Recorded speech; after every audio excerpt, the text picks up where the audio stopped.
हर स्तर पर वो छात्र नौजवान अपनी मांगों को लेकर के मिले। आज भी समस्या का समाधान नहीं है। जानवर वैसी सड़कों में घूम रहे हैं, बिजली उतनी ही महंगी है। अगर जो दावा करते थे इन्वेस्टमेंट कहीं नहीं दिख रहा है। सड़कों पर एक महीने में गड्ढा मुक्त हो जाएगा, फिर इतने महीने बाद गड्ढा मुक्त हो जाएगा। आज तक इतनी बार समय बढ़ाने के बाद भी सड़कें गड्ढा मुक्त नहीं हुई।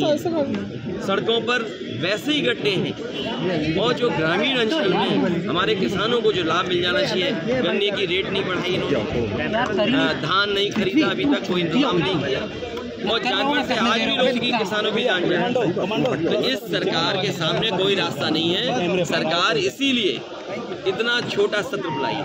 बहुत सारे राजनीतिक दल जाति जनगणना के पक्ष में खुल करके सामने आए, और जाति जनगणना के बिना सामाजिक न्याय संभव नहीं है। सामाजिक न्याय के लिए और सबको बराबर लाने के लिए आरक्षण जरूरी है, और जो बाबा साहब भीमराव अम्बेडकर जी ने संविधान में जो व्यवस्था की है, उस व्यवस्था के तहत ही सब बराबर हो सकते हैं। तमाम विधायक काले वस्त्र में नजर आए, ये इसका क्या संदेश है? ये सरकार का विरोध है, और नई नियमावली का भी विरोध इसलिए होना चाहिए क्योंकि लोकतंत्र को कमजोर करना चाहते हैं। नियम तो इसलिए बने हैं कि जिससे लोकतंत्र मजबूत हो। आखिरकार जनता ने हमें चुन करके भेजा है, हमारी जिम्मेदारी बनती है जनता के सवालों को उठाने का। ये सरकार नहीं चाहती है कि हम जनता के सवालों को उनके सामने खड़ा करें, उन्हें उठाएं या तख्ती पर लिख करके ले जाएं। ये किस लोकतंत्र में है कि आप जनता के सवाल नहीं उठा सकते? ये जनता के सवाल न उठें, विपक्ष मुखर होकर न बोले, इसीलिए नियम और पाबंदियां ला रही हैं। इससे लोकतंत्र कमजोर होगा, लोकतंत्र मजबूत नहीं होगा। जो परंपराएं रही हैं, जो लोकतंत्र में मर्यादाएं हैं, उसके तहत रह करके हम लोग अपने सवाल उठाएंगे। तो जातीय जनगणना सर प्रमुख मुद्दा रहेगा इस सत्र में आपका? लगातार रहेगा, केवल इस सदन में नहीं। दिल्ली का 24 का चुनाव होने जा रहा, तब भी ये मुद्दा रहेगा। ठीक है सर। और ये सेशन चला रही है, इसका वजह सरकार विपक्ष के सवालों से बचना चाहती है।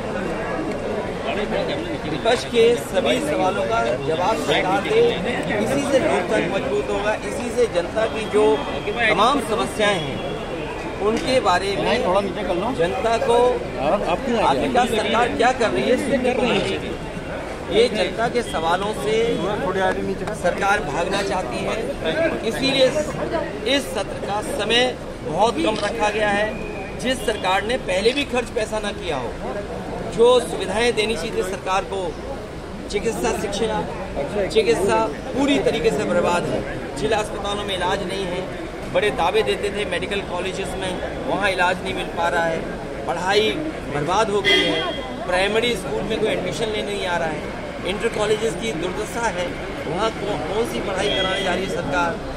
जो ग्रेजुएट बच्चे हैं उनकी कोई सुनवाई नहीं है। जिन बच्चों को आरक्षण के नियमों के तहत नौकरी मिल जानी चाहिए थी, 69,000 वाले बच्चे लगातार आंदोलन कर रहे हैं। आखिरकार सरकार क्या कर रही है? सरकार के हर स्तर पर वो छात्र नौजवान अपनी मांगों को लेकर के मिले। आज भी समस्या का समाधान नहीं है। जानवर वैसे ही सड़कों में घूम रहे हैं, बिजली उतनी ही महंगी है।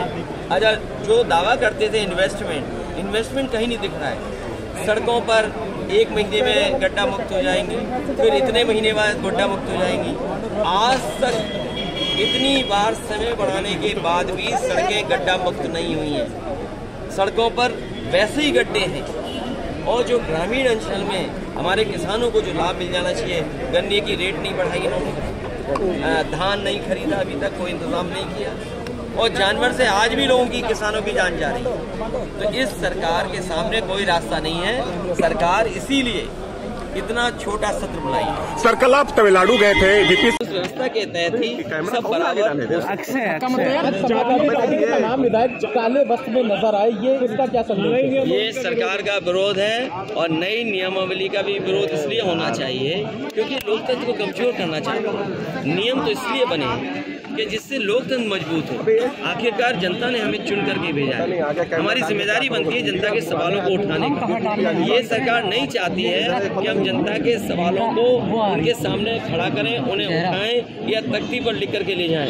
ये किस लोकतंत्र में है कि आप जनता के सवाल नहीं उठा सकते? ये जनता के सवाल न उठें, विपक्ष मुखर होकर न बोले, इसीलिए नियम और पाबंदियां ला रही हैं। इससे लोकतंत्र कमजोर होगा, लोकतंत्र मजबूर नहीं होगा।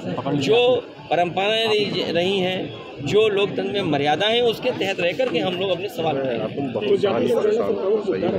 वो लगातार रहेगा, केवल इस सदन में नहीं, दिल्ली का 24 का चुनाव होने जा रहा, तब भी ये मुद्दा रहेगा। बहुत धन्यवाद आपका।